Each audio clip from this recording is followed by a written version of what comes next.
Have you ever seen a fish tank with crystal clear water and thriving plants, but no filter in sight, and thought, wait a minute, how is that even possible? Because I did, and let me tell you, it sent me down a rabbit hole of research experiments and a few algae disasters. But today I want to share the real story about filter-free tanks, the good, the bad, and the totally surprising. Because the truth might just change the way you think about your aquarium setup. Before we get started, let me make a quick pause here to invite you to join over 1,000 fish aficionados to our weekly cool and quick fish facts. Just go to aquariumsource.com/subscribe. I promise it won't smell fishy.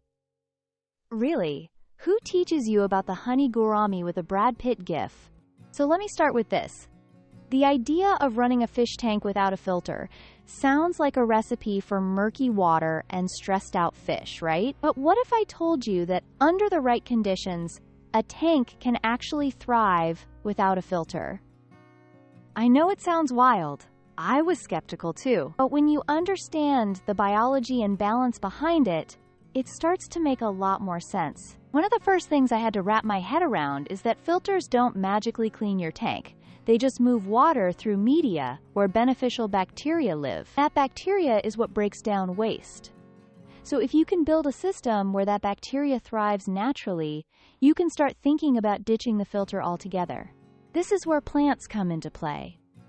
Plants are the unsung heroes of any aquarium, especially a filter-free one. They absorb ammonium nitrates and all the nasty stuff that would otherwise build up and stress out your fish. Think of them as your natural cleanup crew, with the added bonus of looking amazing. But you can't just toss a few plants into a tank and call it a day. The trick is balance. You need enough plants to handle the waste your fish produce, and you need to be mindful of your fish load.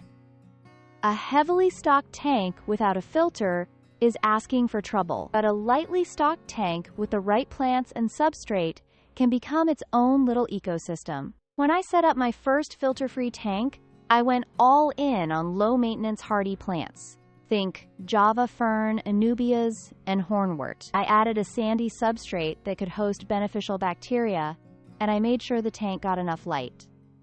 Within a few weeks, I started to notice something amazing. The water stayed clear, the fish looked healthy, and the tank basically took care of itself. Now don't get me wrong, this isn't a set-it-and-forget-it situation. Filter-free tanks still need maintenance. You need to do regular water changes, keep an eye on water parameters, and remove any dying plant matter before it starts to rot. But compared to a high-tech setup with canister filters and CO2 systems, it felt almost relaxing. There was one thing I underestimated, though.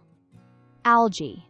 When the balance shifts even slightly and there's extra light or too many nutrients, algae takes over like it owns the place. I had to learn how to tweak the light schedule and occasionally trim back fast-growing plants to keep things under control. But once I found that rhythm, the tank stabilized again. One of the biggest misconceptions about filter-free tanks is that they're only for advanced hobbyists. I actually think they're great for beginners as long as you start small and do your homework. A 5 to 10 gallon tank with a few snails, shrimp, and plants can be a fantastic way to learn about natural aquarium balance. Something that really helped me succeed was watching the behavior of the animals in the tank. When things were off, the snails got sluggish or the shrimp started hiding more. When everything was working, you could just tell. Everyone was active and curious. It made me feel more connected to the tank than ever before. I also discovered that aeration is a big deal in filter-free tanks. Since there's no filter creating surface movement, you have to make sure there's enough oxygen exchange. Floating plants can block this, so I had to get a little creative with layout and trimming to make sure there was enough water surface exposed. Some people use air stones or gentle bubblers just for this reason. It doesn't mean you failed the no filter challenge, it just means you care about your fish's breathing situation. One of the best parts of running a filter-free tank is the silence.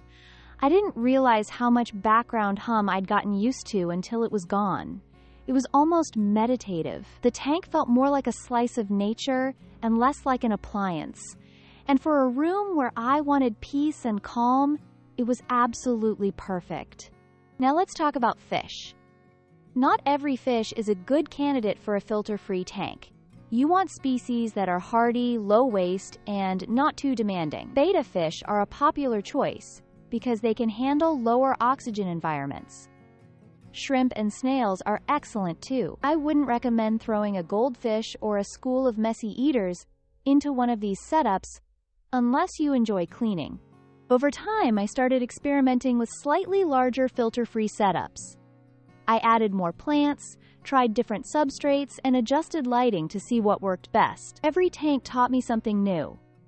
Some setups were surprisingly hands-off, while others needed a little more care. But in every case, the key was balance. The truth about filter-free tanks is that they're not a shortcut or a magic trick. They're a different philosophy. Instead of relying on machines to keep everything in check, you're building a living system that takes care of itself. It's about patience, observation, and a willingness to adapt. And honestly, it made me a better fish keeper. If you're curious about trying it out, my advice is to start small. Do your research, pick the right plants and animals, and don't overfeed. Keep it simple. Watch how everything interacts, and give the system time to stabilize. And if it doesn't work right away, don't get discouraged. Like any good experiment, it takes a little trial and error. I had friends who told me filter-free tanks were a gimmick, that they never work long-term. But some of my most stable and beautiful tanks have been the ones without a filter. It's all about knowing your limits and giving nature the tools it needs to do its job. Something else I noticed was how much easier it was to teach my kids about ecosystems using a filter-free tank. They could see firsthand how plants and animals interact, how balance matters, and why we can't just dump more food or fish in whenever we want. It became a little classroom right in the living room. I even started journaling the changes I observed week to week. How the water looked, the plant growth, the behavior of the fish. It turned into a surprisingly peaceful ritual, kind of like keeping a nature journal but underwater. It made me slow down and appreciate the little things, like a new sprout of Java moss, or the way the shrimp gathered for feeding time. Eventually, I got brave and tried adding a small group of rasboras to one of the setups. With careful monitoring and lots of plant cover, it worked beautifully. The movement added life without throwing off the balance.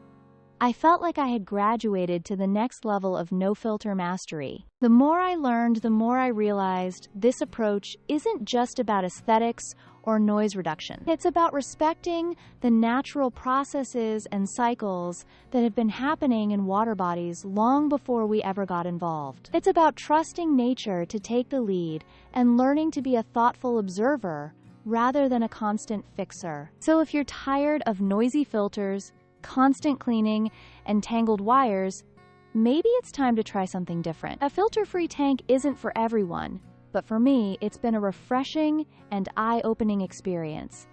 And who knows, it might just change the way you look at aquariums forever. Thanks for hanging out with me today.